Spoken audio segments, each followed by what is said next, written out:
Hi everyone, I'm Wang from UC Santa Cruz, and today I'm going to talk about generalizable VLN methods. As we all know, deep learning has achieved incredible progress on many tasks. And we wonder, what really contributes to the deep learning success? First, algorithms. For example, CNN, RNN, transformers, deep reinforcement learning, and probably MLP. There are numerous advanced deep learning technologies. And this is also what we would like to believe. Elegant algorithms that can work perfectly. But we cannot deny the significant contributions of the computational power and the access to large-scale data, which seem more and more important. And I believe data is really a key. And the generalization issue in deep learning is indeed a data scarcity issue. First, deep learning requires big data, which is often prohibitively expensive to collect. Deep reinforcement learning is impressive but brittle, suffering from high sample complexity. In general, those models break and the distribution shift.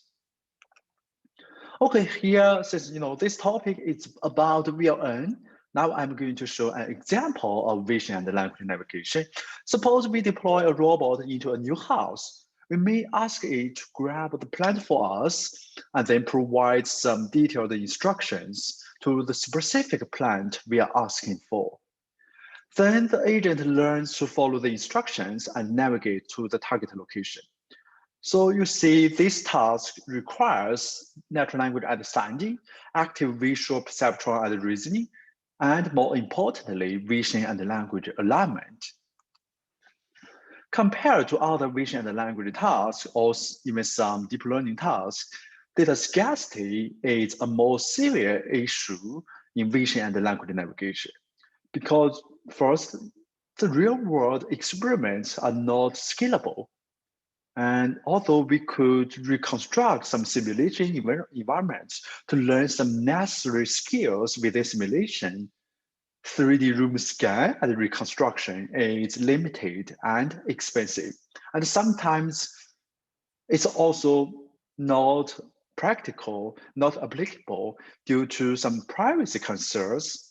And thirdly, human instructions are hard to collect in those interactive environments. The big issue of VLN is the poor generalization issue. The models are usually trained on a set of training environments and tested on both sane and unsane environments. Sane environments are those that have been seen during training, while unsane environments are those environments that are totally unfamiliar to the agent. And it is commonly known that models tend to overfit sane environments and perform poorly on unsane environments. So in this section, I'm going to present some strategies to cope with data scarcity and towards generalizable VLN methods. I'm going to first talk about some data augmentation methods, and then we will have Peter Anderson to talk about the evaluation of generated navigation instructions. And then I'm going to talk about multitask learning and unsane environment adaptation. All right, so I'm going to first talk about our work on counterfactual vision and language navigation while adversarial path sampling. So what is counterfactual VLN?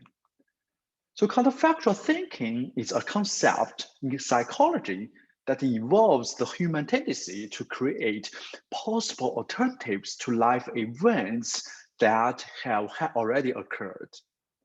And in the vision and the language navigation, so instead of walking away from a dining table, which has happened in the real world, we may ask a counterfactual question like, what if we stop in front of the dining table instead of walking away from it? What should be the instruction be? And so inspired by counterfactual thinking, we introduce adversarial path sampling to take counterfactual actions and sample increasingly challenging paths, and then employ a speaker model, a back-translated speaker model to augment those paths with new instructions. Therefore, we can train a more effective VLN agent. Okay, before talking about the adversarial path sampling, I'm going to introduce the speaker-driven data augmentation proposed by Daniel Fried. And so, since the training set only covers limited path instruction pairs, can we automatically expand the training data? Previous work has introduced a speaker model for data augmentation. Basically, it randomly samples paths from the training environments and uses a speaker to synthesize instructions on those sampled paths. Therefore, an augmented dataset D prior is created. We then can train the navigation agent on the union of the original dataset D and the augmented dataset D prior. The speaker augmented random sampled paths are helpful, but kind of inefficient. Let's look at this figure. Y-axis is the success rate, and x-axis is the percentage of augmented data used for training. 0% basically means that only the original dataset is used. We can see that using the augmented data improves the performance. However, the success rate does not increase as more augmented data is used. The performance basically stops improving after around 60%. So we can see randomly sampled paths are inefficient because they are too arbitrary. Therefore, we propose an adversarial path sampling methods to sample increasingly challenging paths, which the navigator cannot navigate easily. While the navigator is trying to accomplish augmented paths from APIs and therefore optimize for better navigation policy. So you see, it is indeed an automatic curriculum learning with APIs. The starting point is randomly sampled paths. The APIs samples increasingly challenging paths for the navigator to achieve. As usual, the navigator is updated by minimizing the navigation loss, which can be supervised learning, imitation learning, reinforcement learning, or a mixed learning objective. But the API's model is updated by maximizing the navigation loss. They are fighting each other adversarially, which leads to a more effective navigation policy. Compared with random sampling, APIs is more effective and efficient. First, the performance gain from APIs is larger than random sampling. Second, it keeps improving as the augmented data increases. APIs is also model agnostic. We apply APIs on 3 baseline models: the sequence-to-sequence model, the speaker follow model, and the RCM model. And those 3 models are the most representative models: supervised learning, imitation learning, and reinforcement learning. As we can see, APIs consistently outperform random sampling. And you see, we present a smart method for data augmentation, which can be applied to all kinds of VLN models. We also believe that this adversarial data augmentation method is generic and can be applied to other domains. Above, we talk about the path augmentation of existing visual environments. And another line of work is to augment new visual environments. For example, environment dropout augments new environments by modifying existing visual environments along the feature dimension. And then it utilizes the speaker model to generate the instructions for those sampled paths in new environments. In that way, we can not only augment some new instructions, but also get some modified new environments. However, the speak model has some certain limitations. It is often pre-trained as a vision-to-language generation model, like video caption, but here the input is a navigation path, and the output is the navigation instruction. So it is expected to generate instructions based on the navigation paths from scratch, which can be particularly challenging in more complicated environments than those indoor environments. For example, outdoor VLN on the street view is a more challenging task. There are more complicated and diverse visual perception, longer navigation paths, and more linguistically complex instructions. And same as indoor navigation tasks, there are limited number of human annotations. So next, I'm going to talk about our work on multimodal text style transfer for outdoor vision and language navigation. As we said before, synthesizing instructions from scratch using the speaker model is very hard in the outdoor. Here we show an example. We can see that the instruction generated by the speaker model is in poor quality, in the sense that the directions and objects are not aligned to the real path and therefore can be misleading. In order to overcome the data scarcity issue, we can actually leverage Google Street View as the external resources to help in outdoor navigation. More importantly, we do not have to use the speaker model to generate the instructions from scratch, because Google Street View can provide numerous additional navigation trajectories in the urban environment, along with instructions generated by Google Map API. And those API-generated instructions contain some street and direction guidance, which are useful learning signals. But you may also notice that the instruction style is very different from human instructions, which may decrease the transferring effectiveness. So the objective of this work is to create pre-training data sets for VLN by transferring the Google Map API instructions into human-style instructions with external resources. To better utilize those, to do that, we propose a multimodal text-style transfer learning framework for the outdoor VLN task. This framework mainly consists of two modules, a multimodal text-style transfer model and a VLN transformer navigation model. The text-style transfer model is used to transfer API-generated instructions into the human written style, narrowing the gap between the human annotated instructions for the VLN task and the API-generated instructions in the external resource. Note that it is trained on the outdoor VLN task, and I will introduce the training and the inference later.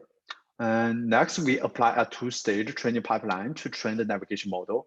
We first pre-train it on the external resources with serialized instructions, and then we fine-tune it on the outdoor VLN dataset. And as we said, the objective is to transfer the API-generated instructions to human-style instructions while keeping the useful guiding signals provided by the API. The main difference between human written instructions and machine-generated ones is that humans often use the surrounding objects for reference and guidance, while Google Map API instructions emphasize more on exact street names. So in order to transfer the instruction style, we need to inject some object information into the API instructions. To do that, we propose a masking and recovering scheme to train the multimodal text style transfer model. And during training, we mask out the object tokens in the instructions And then the model takes both the trajectory and the mask the instruction as the input and tries to recover the missing objects. The learning object here is to classify the correct object tokens in the masked instructions. After training, we use the model to transfer the style of the API instructions.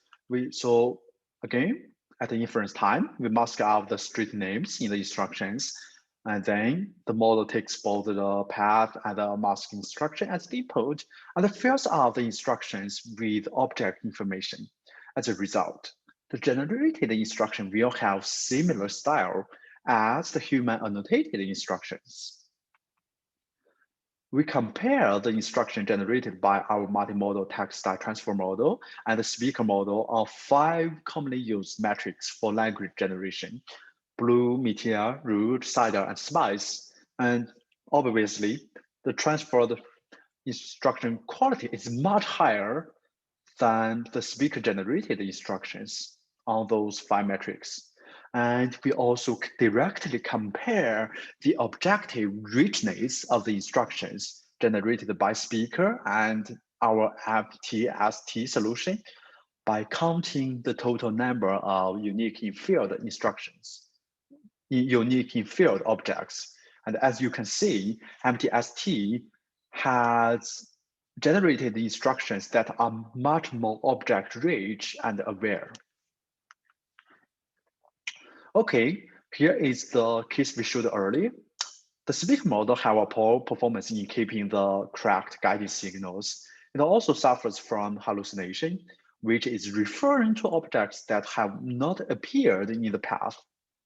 In contrast, the instruction generated by our approach is more aligned to the trajectory.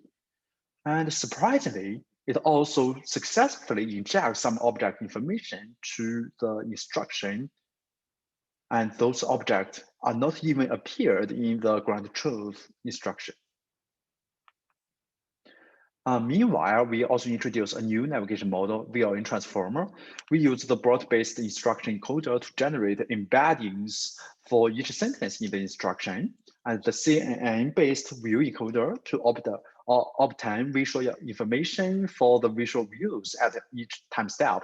Then we use a cross-modal transformer to fuse the features from different modalities and encode the instruction and trajectories together. Finally, we concatenate all the outputs of the cross-modal transformer and feed them into a fully connected layer to predict the action for the current time step. We conduct experiments on the touchdown dataset, which is the target outdoor VLN dataset. As for the external resource, we use the Street Learn dataset. The visual input in both datasets are based on Google Street Views. However, the navigation instructions in the touchdown dataset is written by human annotators, while the instructions in the Street View dataset is provided by Google Map API. So we augment an M50 dataset by transferring the instruction style of the Street Learn dataset using our MTST solution.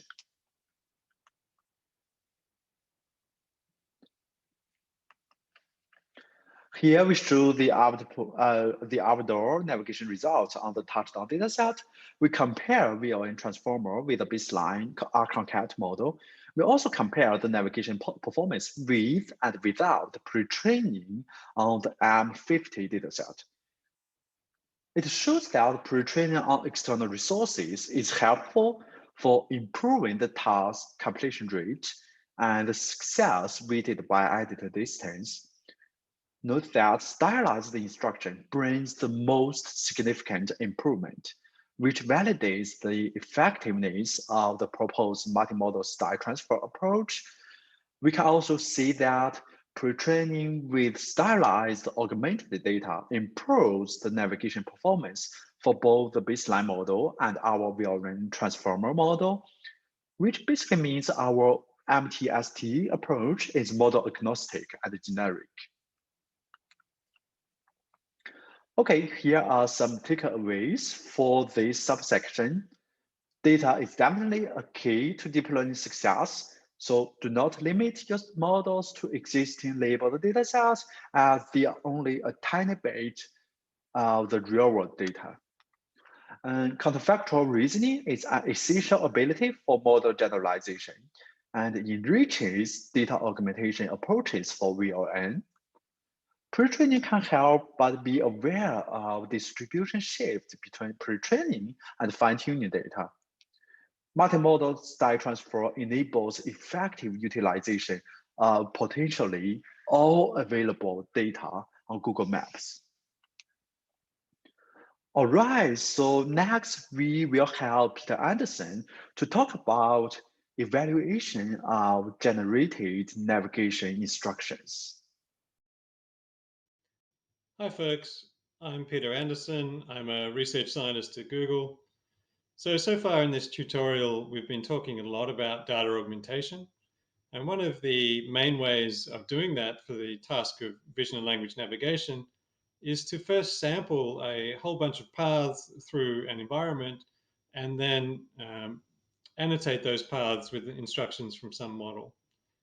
And if we're going to take this approach, it's very important that we can actually evaluate the quality of those instructions that are generated by that model. And so that brings us to this topic, the evaluation of generated navigation instructions.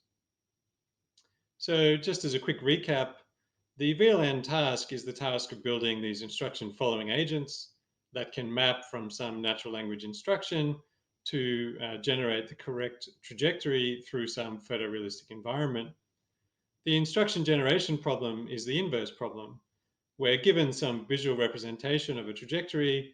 We're trying to build a model that can generate a grounded natural language description of that trajectory or path. So conceivably, evaluating an instruction following agent is pretty straightforward. We can compare the agent's path to some reference path. The question arises, how should we best evaluate the output of a instruction generator? Now, conceivably, we can compare the generated instruction to some reference instruction, but then, of course, we don't know which metric we should use. And so that's what I'll delve into now. To answer this question, I'll present the results from a large-scale human evaluation of generated navigation instructions. So the first step, of course, is to assemble a large pool of navigation instructions of varying quality and styles. And so to do this, we used the paths from the room-to-room data set, and we collected new human annotations of these paths. And we also generated broken versions or adversarially perturbed versions of these human annotations by swapping directions in the instruction, for example, left to right or up to down. We also swapped entities in the instruction, for example, door to kitchen area or kitchen area to door. Or we also considered phrase swaps in which we reordered the phrases in the instruction. And again, the purpose of this was to generate more variety in the instructions that we were going to evaluate. Added to this pool, we also included instructions generated from two well-known instruction generators that are heavily used for data augmentation, the speaker follower and the environmental dropout model. And finally, we included a template-based instruction generator, which we call Crafty. Crafty uses the object annotations from the Matterport dataset and inserts those object annotations into templates to produce these quite long and detailed instructions as shown in this example here. So having assembled this fairly large pool of varying quality navigation instructions, we then turn to a human evaluation. For this, we basically used a interface called Pangea, a panoramic graph environment annotation toolkit, which is something we've open sourced at the URL shown at the bottom. And using this tool, we showed these instructions to human annotators, immersed them in the Matterport environments, and asked them to try to follow these instructions. You can see an example here now. So after some initial description of the task, the human annotator can read the instruction at the bottom and is now looking around the environment, choosing where to go next. And they're able to move through this environment, attempting to follow the correct path. And so our human judgments then of the quality of these instructions is basically depending on the wayfinding performance of humans trying to follow the instructions. And we focus primarily on navigation error and success rate. So let's have a look at the results. For the different sources of these instructions, we can see that the existing instruction generators, the speaker follower model and the environmental dropout model, they're actually only slightly better than Crafty, which was the template-based approach, although it must be said that the Crafty approach used the ground truth object annotations from Matterport, which the other instruction generators did not have. Compared to the adversarially perturbed human instructions, the models are much worse, and they're far worse than unperturbed human instructions. And so, first of all, this is, I think, very interesting because these two instruction generators, the speaker follower model and the environment dropout model, these are already used to substantial effect in data augmentation and can boost success rates for an instruction following agent for about 5%. And yet we show here that these instructions are not good quality. And so it stands to reason there's substantial headroom to improve not only the instruction generators, but the performance of the VLN agents that are trained on those instructions. However, our main interest here, of course, is how to evaluate these instructions. And so now we turn to a look at the possible evaluation metrics we could use. And so what we'd like to do here is identify an evaluation metric that correlates closely with human wayfinding performance. As a starting point, we use the textual comparison metrics that are widely used in tasks such as image captioning that compare a generated instruction to a reference instruction. These are metrics such as BLUE, CIDR, Meteor, Rouge, and SPICE. Added to this, we consider BERT score, which is a model-based textual comparison metric. And then we also consider using a VLN agent as the evaluation metric. And so in this setting, the generated instruction is passed to a VLN agent that attempts to follow the instruction. And we use the SPL score or the SDTW score of that VLN agent as the evaluation of the quality of the instruction it was given. So a bit like the computational agent version of the same task that we just gave to the human annotators. And finally, we actually develop a compatibility model specifically for this task. The compatibility model is basically a dual encoder. The one stack is a visual encoder of the image representations along the trajectory. The other stack is a instruction encoder of the text in the instruction. And this is trained with a contrastive loss to basically score highly for trajectories and instructions that are compatible. Okay, so let's have a look at the results. The first thing to note, I guess, is that there's two different ways that we might want to look at the correlation between these evaluation metrics and human wayfinding performance. So the first approach is a system level correlation. So this is when we want to evaluate the quality of an instruction generation model. And so we aggregate the scores over all of the instructions produced by that model. It turns out in this setting that the only metric that correlates substantially with human performance measured on any of these metrics, navigation error, success rate, SPL, etc., is the SPICE metric. And so if we are evaluating an instruction generation model, the recommendation is to use the SPICE metric. Do not use BLUE score or CIDR or Meteor, Rouge, etc., as these results suggest that there is no correlation between BLUE scores and the performance of a human trying to follow that instruction. Now, secondly, let's look at the alternative evaluation. This is an instruction level evaluation, so without aggregating over all of the instructions from a particular model. So in this case, what we see is a slightly different outcome. This is because variance of the evaluation metric is more important in this setting. And so it turns out that in this setting, the best approach to evaluating an individual instruction is to use a compatibility model. Failing that, the best approach is to use a VLN agent and to simply use that agent to try to follow the instruction. And if you aggregate the scores over 3 agents instead of 1, that's even better. Another advantage of these approaches is that the VLN agents as followers and the compatibility model do not require any reference instructions for comparisons.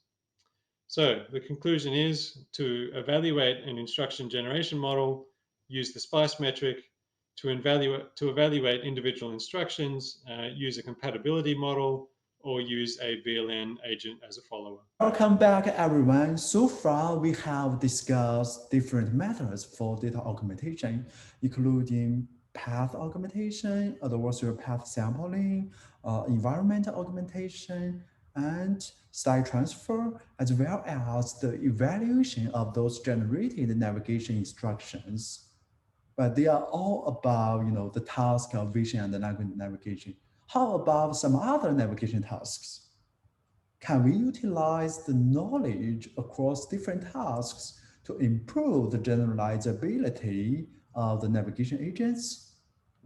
So next, I'm going to introduce our work on environment agnostic multitask learning for natural language grounded navigation.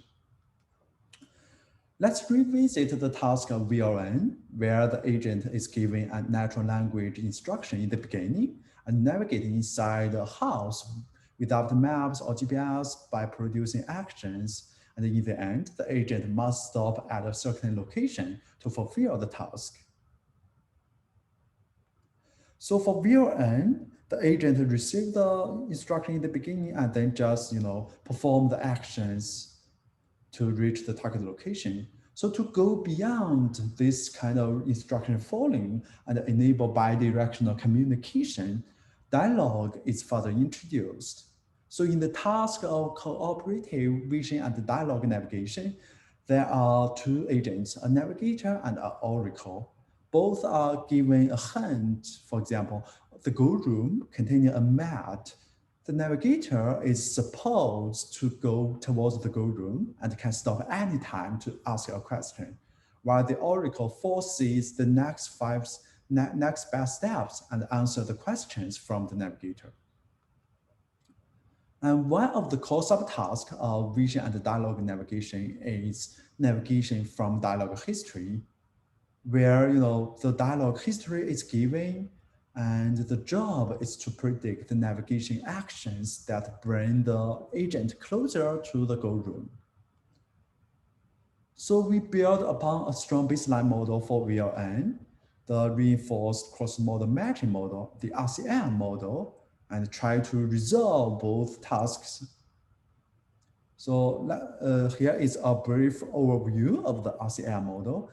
There is a language encoder to encode the word embeddings of the natural language instruction, and a trajectory encoder to encode the panoramic features of the visual environment, visual views at the previous time steps. And a cross-modal attention module is introduced to fuse the information from the language side and the visual side dynamically and attend to both features. And then it will pass the information to the action predictor to predict the action for the current time step. So we introduce multitask RCM to seamlessly transfer across tasks by sharing all the learnable parameters for both VLN and NDH tasks. To avoid overfitting to individual tasks, we adopt an interleaved multitask data sampling strategy to train the model. Particularly, each data sample within a mini batch can be from either task. Following RCM, we adopt a mixed training strategy of reinforcement learning and supervised learning like behavior cloning. But note that although VLN and NDH data are interleaved within the same mini batch, their reward functions are quite different due to different objectives. So we implement a discounted curriculum reward function where the immediate reward for VLN is the reduced distance to the goal location, while for NDH, the immediate reward function is replaced with the reduced distance to the goal room that contains the target location. target object.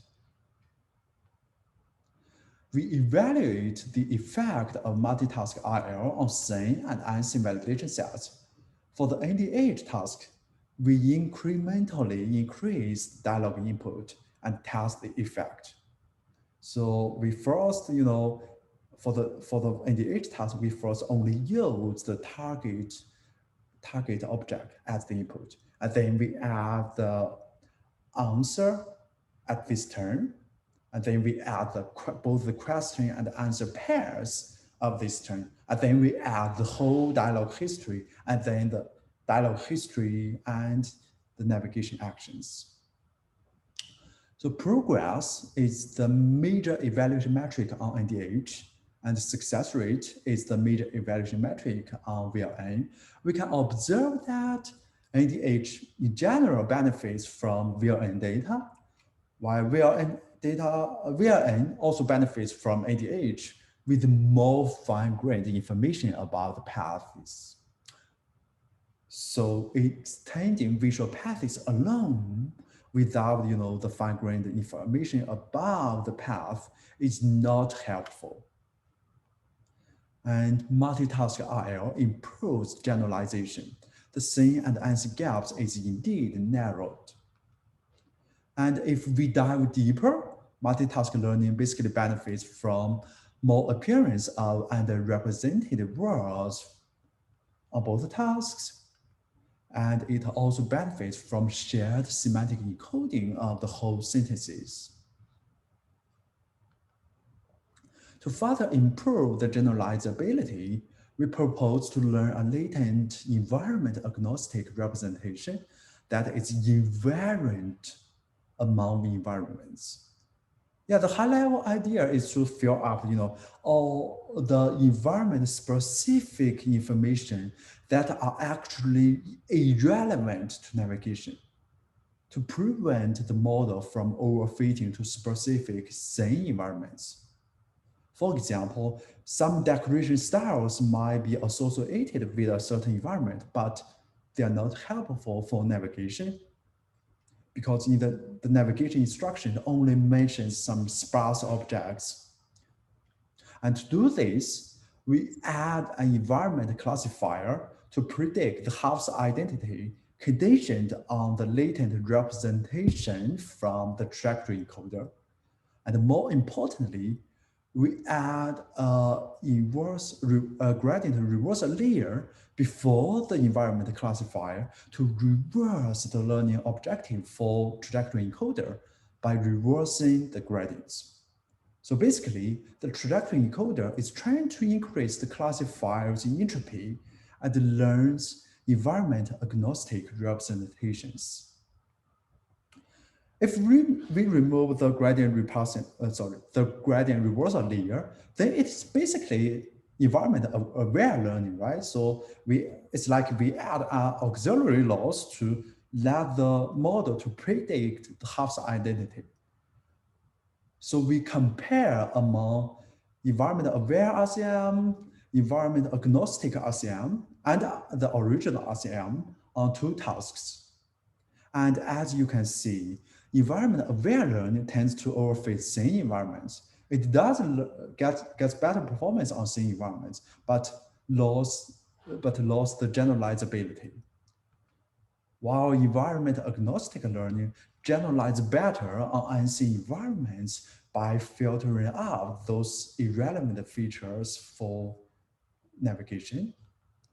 And there is a potential for following this work.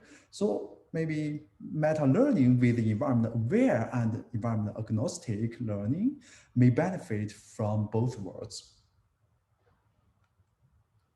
And we plot the TSNE visualization of the learned representations here.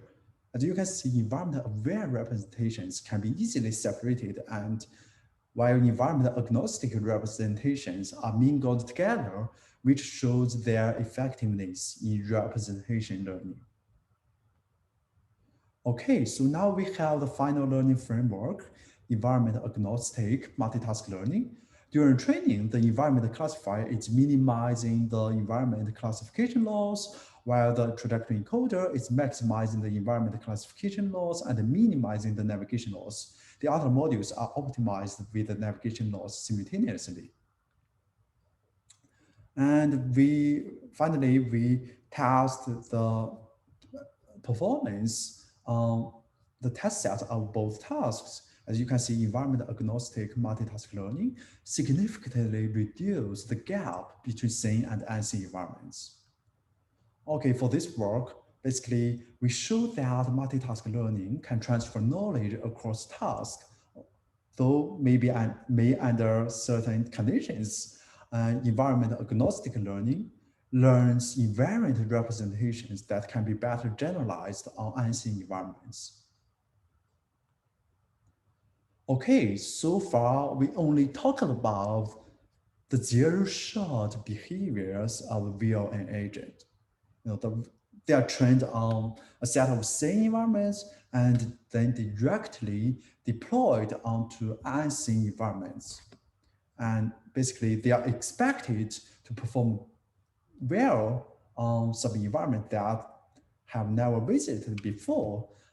However, in some real-world scenarios, like some in-home robots, the model should learn to adapt to the environment it is deployed and improve as it performs more and more tasks.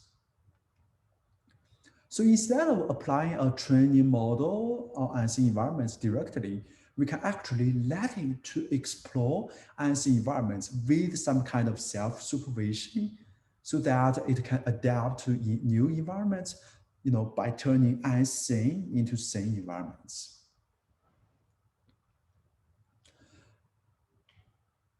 So we introduce self-supervised imitation learning method to do that. The self-supervision for pre-exploration is provided by cycle consistency.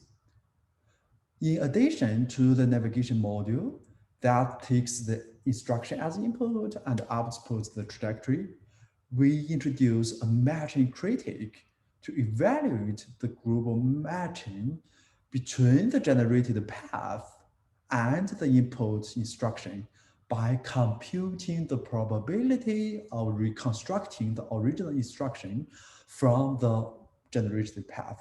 So it's actually a cycle from the original instruction to the generated path and then back to the original instruction.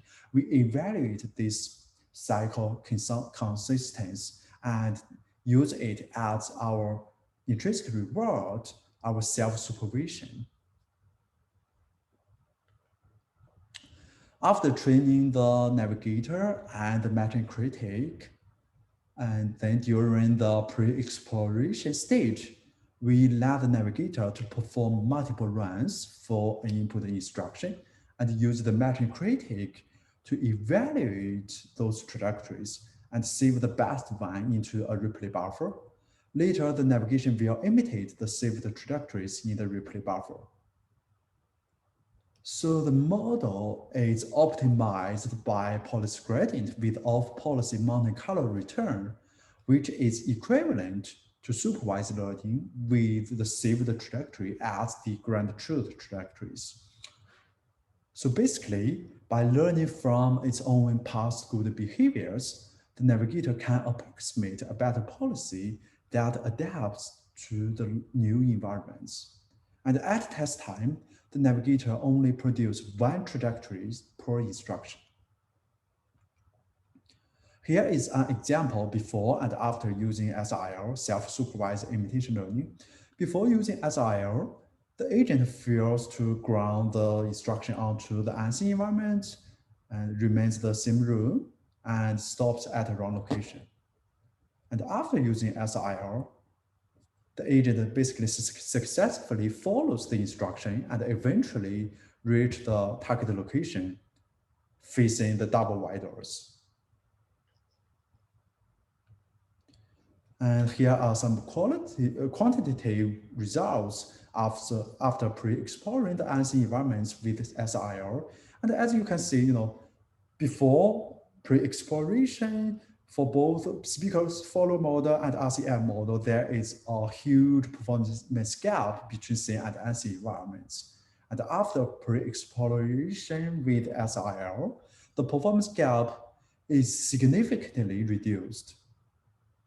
Besides, SIL improves the navigation efficiency. The average path length is reduced from around 15 meters to 9 meters. But there is a drawback of the SIL approach. The agents need to execute ground truth instructions for adaptation. Therefore, environment job proposed to pre-explore the unseen environments with the augmented instruction of shortest paths in unseen environments. However, shortest paths in unseen environments are not available in the real world. So still not practical enough. So for a more practical use, we introduce environment-based pre-exploration with the APS model, the virtual path sampling model we introduced before. So there would be no access to ground truth instructions or shortest paths. Also, for environment-based pre-exploration, basically, we use the APS, the adversarial path sampling model, to sample paths while exploring the new environment. So it's a dynamic sampling without knowing any meta information of the environment, and then adapt the navigator to a certain unseen environment. So it's not like, we collect a bunch of instructions and path pairs from all the unseen environments and then update the navigator with those collected pairs. It's basically we only allow the agent to pre-explore this certain unseen environment with APS, and then after exploration, the navigator will execute the human instructions within this environment in a single run. So this would be a much more practical setting. And from the result, we can see that first APS sampled paths help on both seen and unseen environments, and then pre-exploration with APS further improves navigation on unseen environments. And we can dive deeper and basically check out the performance of pre-exploration in individual environments.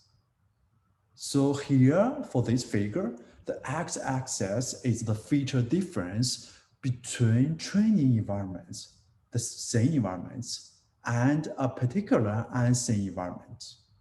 Each point represents its feature difference between this certain unseen environment and all the training environments. The y-axis represents the improved rate after pre-exploring the unseen environment. And as you can see, basically more different the unseen environment is, more effective the pre-exploration is with APS.